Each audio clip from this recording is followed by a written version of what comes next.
الوی یعنی حضرت علی رضی اللہ تعالیٰ عنہ کے ماننے والے، لیکن ان کا عقیدہ شیعوں سے بہت مختلف ہے، بلکہ بڑا ہی پر اسرار ہے، کیونکہ وہ اپنی تعلیمات کو بہت ہی سیکرٹ رکھتے ہیں، ہر کسی کو اس کے راز نہیں بتاتے، صرف ان مردوں کو جو ایک خاص عمر کو پہنچ جائیں اور ایک سخت امتحان پاس کریں، انہیں اصل عقائد بتائے جاتے ہیں، اور ان لوگوں کو خاصہ کہا جاتا ہے۔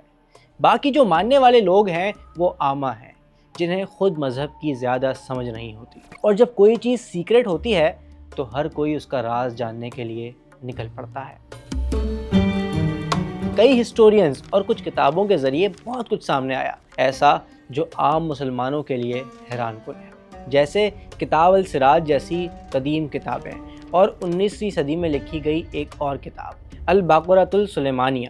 یہ کتاب 19ویں صدی میں ایک علوی عالم سلیمان الازنی نے لکھی تھی، جس نے علویت چھوڑ دی تھی اور بعد میں مسیحی بن گیا تھا۔ 1863 میں چھپنے والی اس کتاب نے علویوں کے خفیہ مذہبی راز دنیا کے سامنے کھول کر رکھ دیے۔ اس کی کتاب آج بھی علویوں کے بارے میں پڑھنے کے لیے سب سے اہم چیز سمجھی جاتی ہے۔ لیکن ایک منٹ، علوی کہتے ہیں کہ اس کتاب میں جو لکھا ہے وہ صرف اور صرف جھوٹ ہے۔ بہرحال علویوں کا عقیدہ کیا ہے؟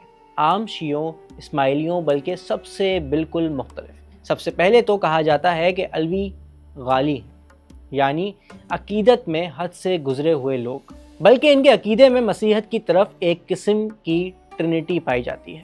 ایک المعنی جو ان کے نزدیک حضرت علی کی ذات ہے، دوسرا الاسم جس کی نمائندگی حضرت محمد صلی اللہ علیہ وسلم کرتے ہیں، اور تیسرا الباب جس کی نمائندگی حضرت سلیمان فارسی کرتے ہیں۔ یہ ایسا باطنی فلسفہ ہے جو عام اسلام کی توحید سے بہت دور نظر آتا ہے، بلکہ ایک اس سے بھی زیادہ حیرت انگیز عقیدہ ہے۔